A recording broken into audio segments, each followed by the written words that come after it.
Hi there, listener, and welcome to this ski podcast special, which is an interview with James Willcox from the company Untamed Borders about skiing in Afghanistan. In our conversation, we talk about the Afghan Ski Challenge and the Afghan Sports Trust, and really the history of skiing in Afghanistan.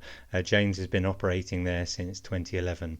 It's a really interesting story, and it's a place that I'll certainly be adding to my ever-expanding bucket list. Maybe you will be too. I'm here today with James Willcox, who is the founder of Untamed Borders, and we're going to be finding out a little bit more about what they do. How are you, James? Very good, Iain. Thanks for inviting me on. Well, I wanted to have you on because I saw a really interesting article in the paper the other day about women skiing in Afghanistan. It led me down, as sometimes these things happen, a rabbit hole of all sorts of searches and things. And I discovered that your company, Untamed Borders, offer skiing to Afghanistan, and you've been doing it for quite a long time.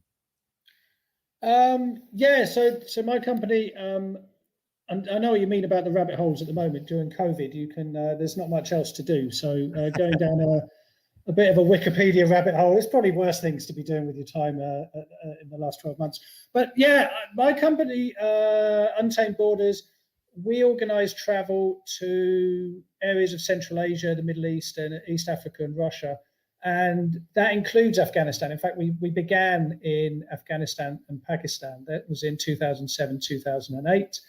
And since then, and we started offering ski trips in 2011. So this year, literally earlier this month, we completed our sort of 11th ski season. It's COVID, so we only had 3 skiers go out to Afghanistan this year. But still, despite all of the problems, we've managed to arrange ski trips for the last 11 years in Afghanistan. And also we arrange ski trips in Iraq as well, which we started in 2016.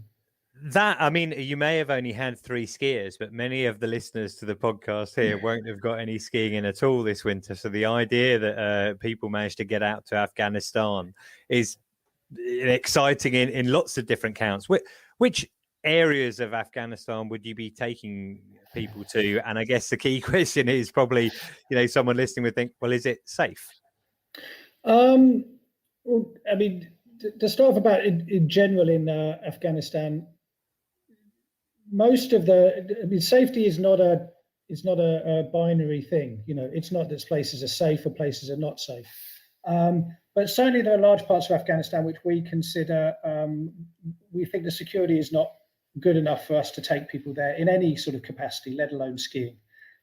So we offer different types of trips to Afghanistan. So our sort of cultural trips, there's a number of different cities that we're happy to guide in, but we don't spend a huge amount of time sort of wandering the streets.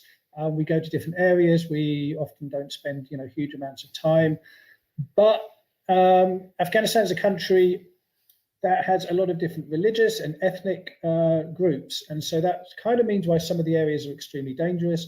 And there's a few areas of the country, 3 really, where it's even possible to consider organising outdoor activities. Now, one is the far northeast of the country. There's this tiny strip of land called the Wakandan Corridor, wedged between Tajikistan and Pakistan. That's one of the areas.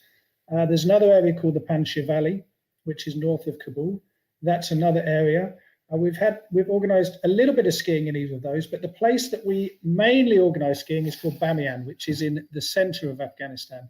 And the reason those 3 areas it's possible to do these kind of outdoor activities is because they're all the people that live in those areas are minority groups, and in the case of the Wakhan and Bamyan, they're of a religious minority as well as an ethnic minority, and they're remote rural areas. So if we relate it to the UK, if you can imagine, there's big issues between, Lancastrians and Yorkshiremen and people from the south and the southwest.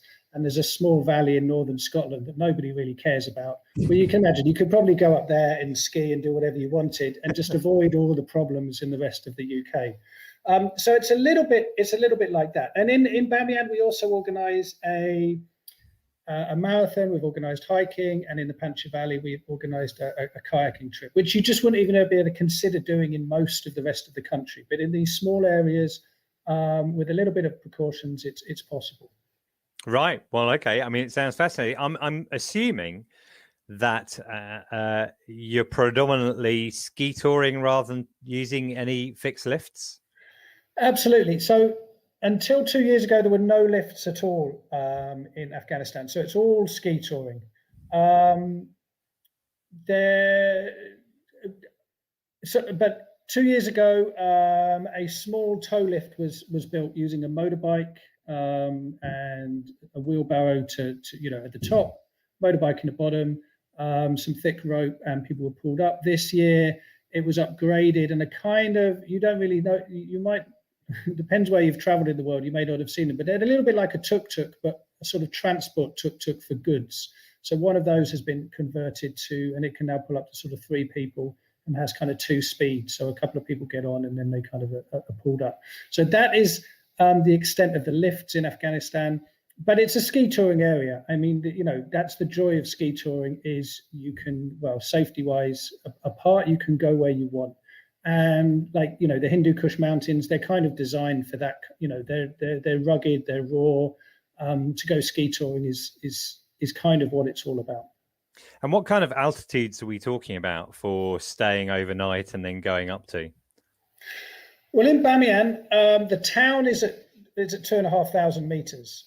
So that's where occasionally people will camp out or stay in villages, but usually we would return there every night. And if we had a map, we'd be able to show you. But from the town of Bamyan, there's a number of small side valleys that head to the south into the Kowi Baba Mountains. So there's about 9 or 10 of those valleys. So it's depending on which one you choose, there's a drive between sort of 20 minutes and 45 minutes to the final village. And that's going to be closer to 3,000 meters, somewhere, between 2,900, 3,200 meters, depends on the village. And then the top of the Kowi Baba Mountains are about 5,000 meters. But most of the ski touring takes place between 3 and usually tops 4,000 meters, depends exactly what's going on. So it's pretty high. Yeah. People that come in, have a night in Kabul, then fly out to Bamyan, a couple of nights, and then you're ski touring at over 10,000, starting at 10,000 feet. Those first couple of days can be, can be challenging. But that's where, that's where the snow is, and the season can go on fairly late if you keep sort of pushing higher up, because at that altitude, especially on north-facing slopes, it takes a long time to melt.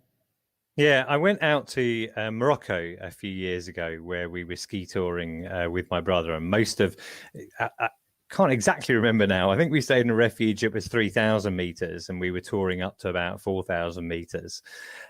The snow cover wasn't particularly good when we were there. What's the snow record like for those areas, Bamyan and Afghanistan? It was pretty bad. It wasn't great this winter because you're so high up.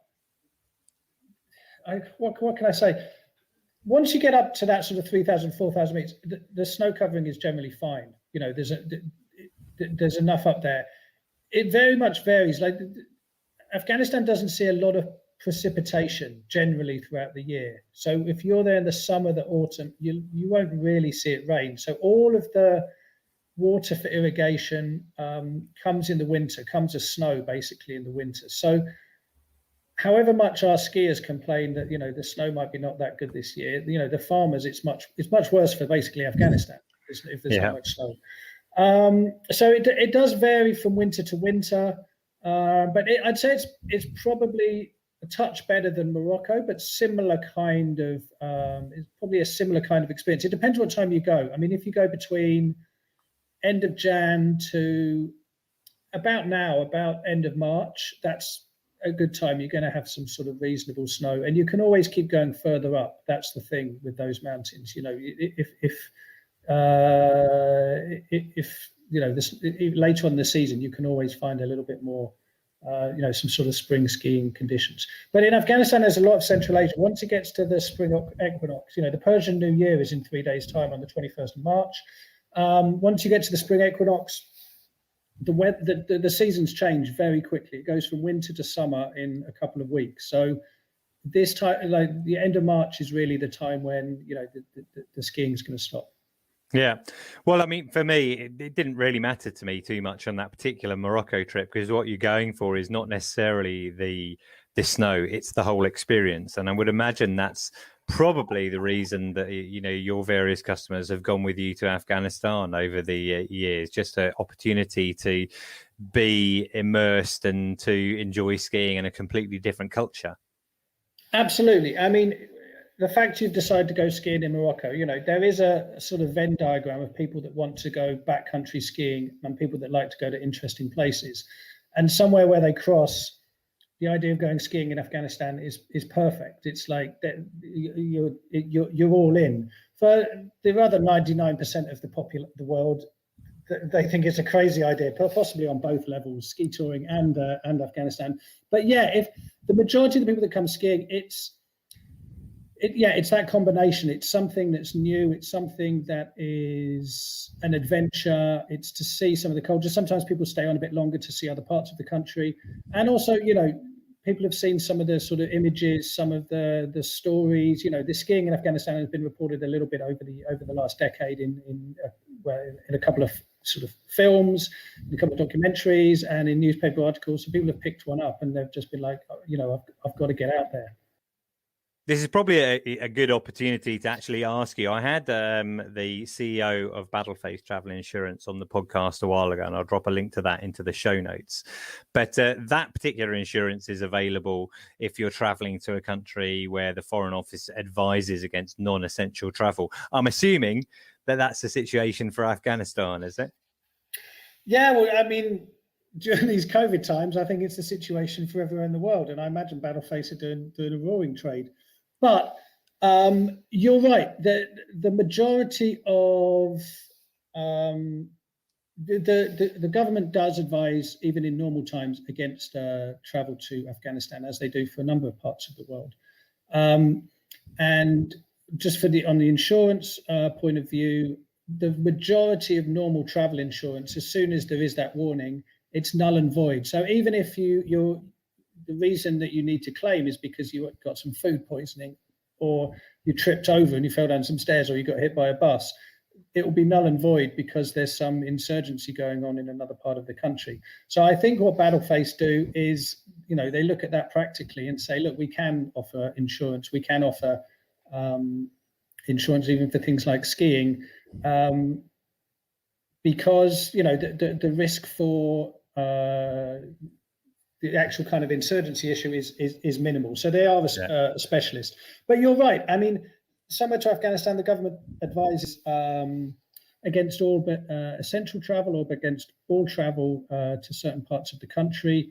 It's not that we don't take that advice seriously. Of course we do. But we get much more sort of nuanced information, security information about what goes on in the country, both from organizations that provide reports and real-time information to businesses and development organizations that work in Afghanistan, but also from the contacts that we have from, working there for over a dozen years, drivers, all of the friends that we have. I mean, it just all creates a picture of what's possible, what's not possible. And of course we update that. We sometimes change things. In the times that we've worked in Afghanistan, we've adapted how we've worked. We've changed where we go. We fly to more places than we used to, rather than we used to drive. We're constantly sort of updating and refining how we work. Yeah. And, some people probably don't really think about it too much. But my brother actually lived out in Afghanistan not so long ago, maybe 15 years ago now, something like that. His partner at the time was working for Reuters as a journalist, and he was living out there with her. And, you forget that it actually is possible to go to these countries and travel around, etc. But there are some good reasons for heading out there, apart from just, the opportunity to go ski touring in Bamyan. I noticed that one of the trips that you organize is specifically to join in on an event called the Afghan Ski Challenge. I wondered if you could tell me about that, James. Well, the Afghan Ski Challenge, I mean, I'm going to take a little bit of a step back before the Afghan Ski Challenge, because the Afghan Ski Challenge is part of how the sort of development of ski tourism and skiing in Afghanistan even sort of began. So back in 2009, I met an expat who was working in Kabul, rather like your friend, And he, it's basically not every weekend, but most weekends in the winter, he, some British and some French expats who skied, would travel up to a place called the Salang Pass, which is a couple of hours drive north of Kabul. And they'd drive up to the top of the pass and then kind of ski tour a little bit further up and then ski down. And this used to be, a great sort of weekend activity, get away from Kabul, especially in the winter. And I met him, and he said if I was serious about being an Afghan tour operator, I should offer a ski trip. So he said he would take a week off work if I brought some tourists over, and he'd guide them. He used to be a ski guide in Europe. So I said, look, this sounds like a great idea. So in 2011, we had, again, 3 ski tourists came over, and he guided them. Now, at the same time, there was an organization, in Bamyan. The New Zealand Army had been based in Bamyan. Each province had a different country, basically looked after different provinces. The UK was based in Helmand province, which is often why Helmand province is quite well known in the UK as a place in Afghanistan. That was where there was a lot of difficult fighting. Now, the New Zealanders, they were part of the coalition, but they didn't really want to be part of the coalition. So they got given Bamyan, which is why I've explained that Bamyan is quite a peaceful place, and that's why we can go and do the skiing. Now, when they left different types of money for different development programs, and one of which was a tourism development program. And it was implemented by an organization called the Aga Khan Foundation. And the spokesman for the Aga Khan Foundation was a friend of my friend they went skiing north of Kabul. So any tourism development organization, he was like, well, what happens in the winter? Nothing happens in Bamyan in the winter. It's in the mountains. Mm-hmm. So in the summer, people go up there. There's these beautiful lakes at a place called Bandiyamir. There's a lot of old Buddhist historical archaeological sites. It's fantastic. But in the winter, nothing happens. So he persuaded them to implement a winter tourism section to that project. So that happened at exactly the same time as we were bringing our first tourists over. And it also, at the same time, in 2010, a Swiss journalist called Christoph Zürcher was stuck in Bamyan in the winter. He couldn't fly out. And he's Swiss, so he's stuck in the mountains. There's lots of snow. So, of course, what does he do? He looks for a pair of skis. But there were no skis to be found in Bamyan. He couldn't find anything anywhere. So he promised himself that if he came back, he would bring everyone, he'd bring like 10 or 12, I think 10 sets of skis. He'd he'd train some people to ski, and he'd organize a ski race. So in 2011, in the same year that we did our first ski trip, and when this project was beginning, Christoph organized the first Afghan Ski Challenge. Well, this was all kind of going on separately. There wasn't a lot of interaction. But after 2011, we all kind of met and said, okay, we need to kind of try and collaborate on this. So we offer packages to the Afghan Ski Challenge, which is there to help train people to ski. The Aga Khan Foundation no longer are involved because that project is finished, but there's a big sort of idea of collaboration between different organizations. And so the ski race has happened every year. This is its also its 11th year.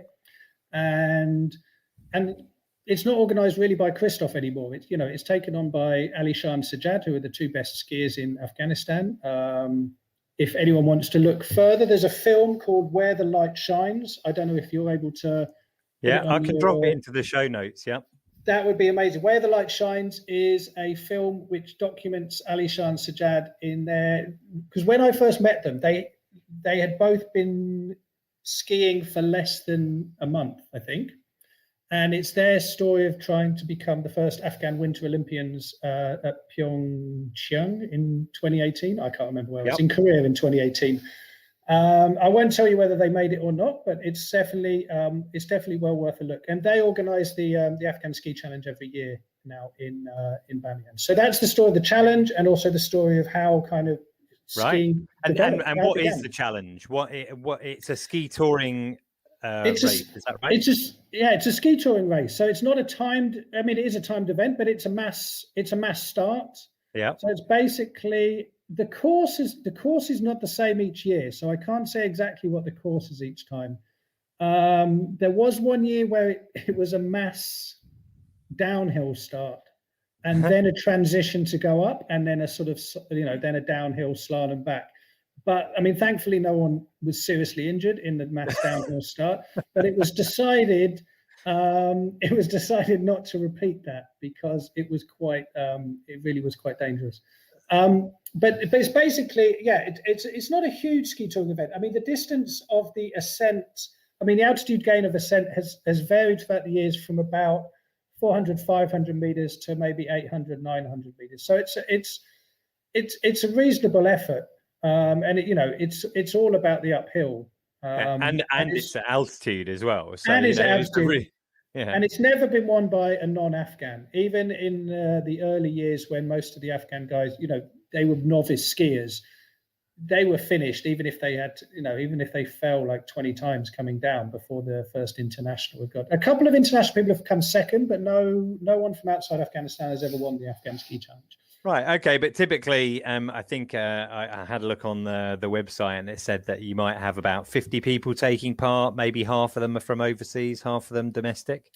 Yeah, it varies. I would say those numbers have shifted more. There's a lot more Afghan people taking part.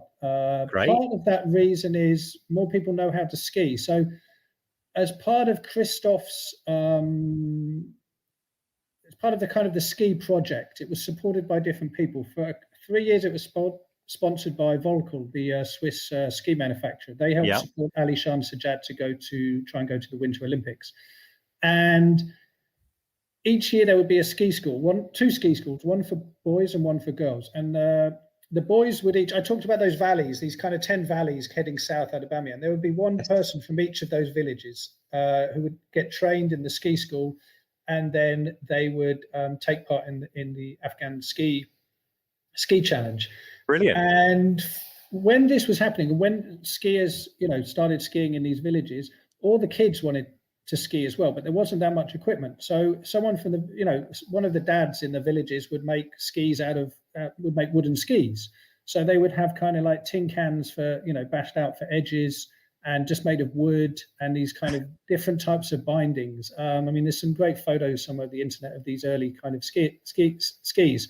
But sometime in 2016, 2017, the Slovenian army, which was based in the province next door, they were moving out. A lot of the international troops moved out of Afghanistan around that time, and they were bringing containers over to move their equipment out. And I can't even remember exactly how it happened, but there was a sort of donations of old ski and winter equipment were put in one of these containers to go out to Afghanistan, and was distributed to Ali Shah and Sajjad and the guys in Bamyan. And then they distributed this to all of the villages where for 5 or 6 years people had trained, and the kids had learned to ski on these wooden skis. So all of this sort of vintage Slovenian ski equipment is now up in the mountains, and people ski all the time on it. And so there's a lot more competitors because a lot more people have equipment, and if they can get to the race, people will compete in the race. So now it's more like 100, 110 skiers, and the vast majority are Afghan guys from the mountains. Right. Okay. And the skis that were donated, were they specifically touring skis with touring bindings, or do people carry their skis if they're just regular? It's everything. It's like you can imagine, if you just went round and just said donate all your old stuff.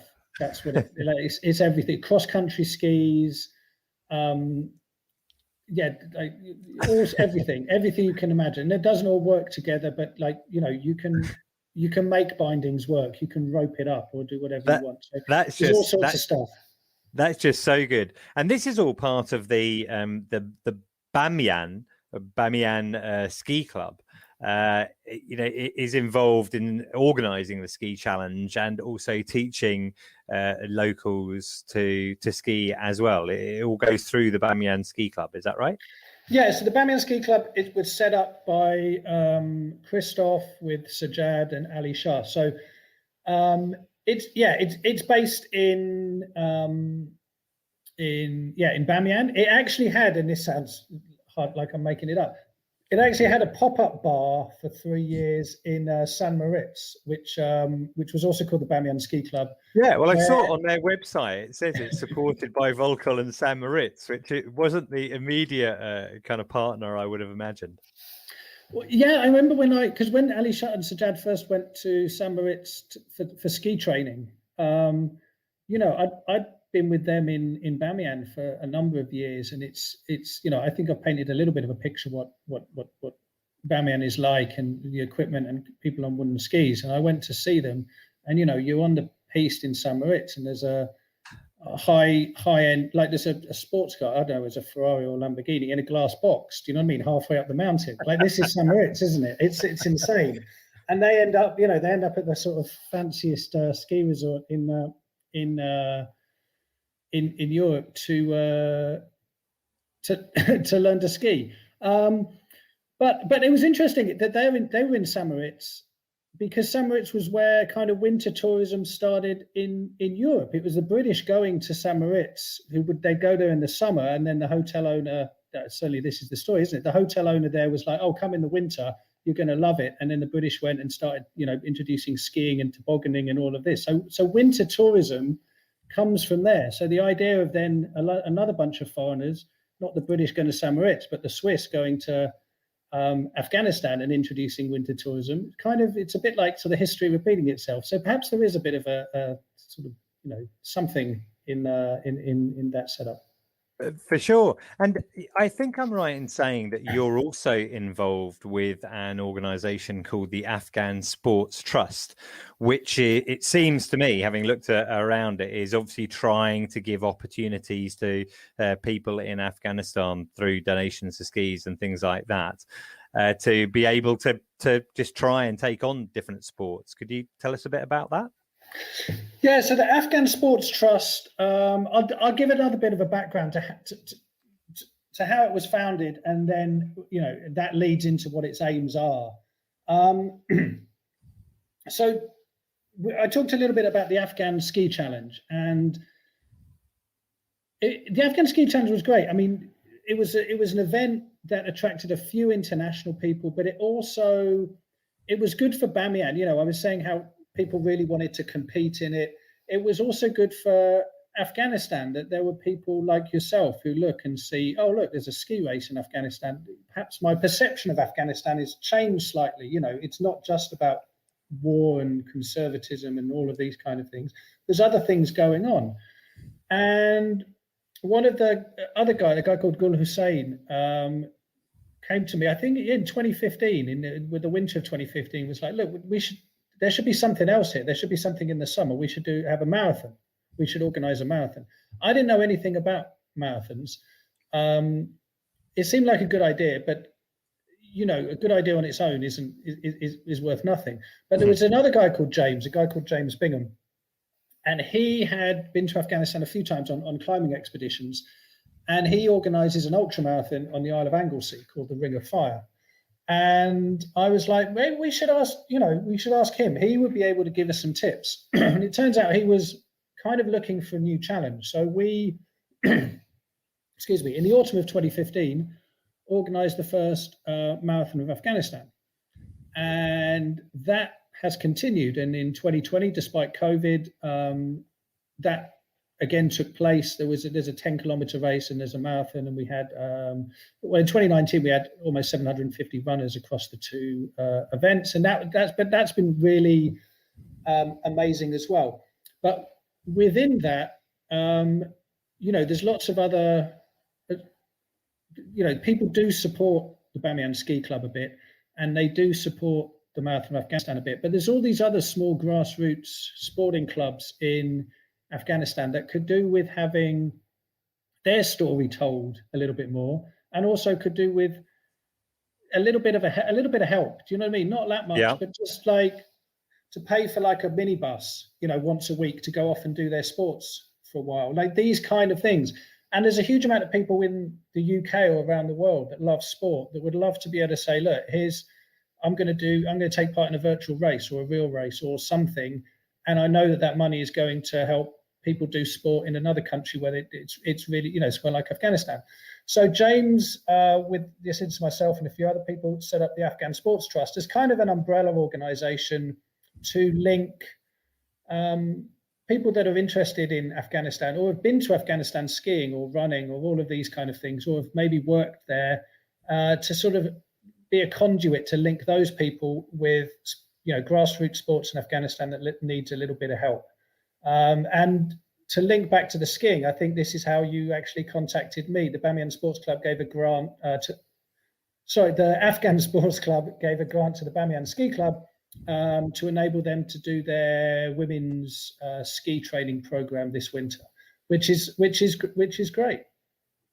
Yeah, I mean, I'll put a link to the Afghan Sports Trust in the show notes as well, and people can have a look and see exactly what work you do. But obviously the ski club, training female skiers this winter, the Marathon of Afghanistan, and then I see that there's also parkour and stand-up paddleboarding and events for para-athletes as well. So there's loads of great things on there, and there's an opportunity either to donate or to maybe go along and join in some of those events as well. So, I mean, it seems that we've obviously literally just kind of scratched the surface, but sounds so interesting. As you said, you identified the fact that I've been to, Morocco, and I'm interested in trying different challenges. I kind of have, personally, I have a kind of sort of flight limit of how many flights I'm allowing myself a year, which is one.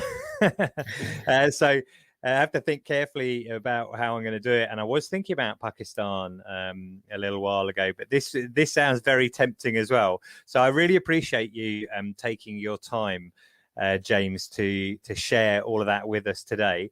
And, hopefully some of our listeners will end up joining you on one of your trips, or maybe in the Afghan Ski Challenge in the future. So thank you very much for your time, and all the best for this winter. Thanks for having me, and we'd love to see you out in the Hindu Kush sometime in the next couple of years.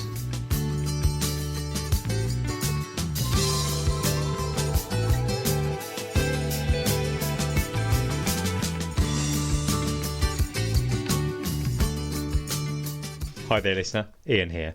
I just wanted to let you know that you can now support the Ski Podcast at buymeacoffee.com. This blank season has been a tough winter for all snow lovers. I've spent a lot of time and put in a lot of effort to try and give you an episode every week through this winter to give you your taste of snow, even if we can't go out there ourselves. Now, I do it anyway because I love skiing, but if you do enjoy the Ski Podcast and you'd like to support us, then you can literally buy me a coffee, or in my case a tea, at buymeacoffee.com. Just go to buymeacoffee.com/the Ski Podcast. Thanks very much.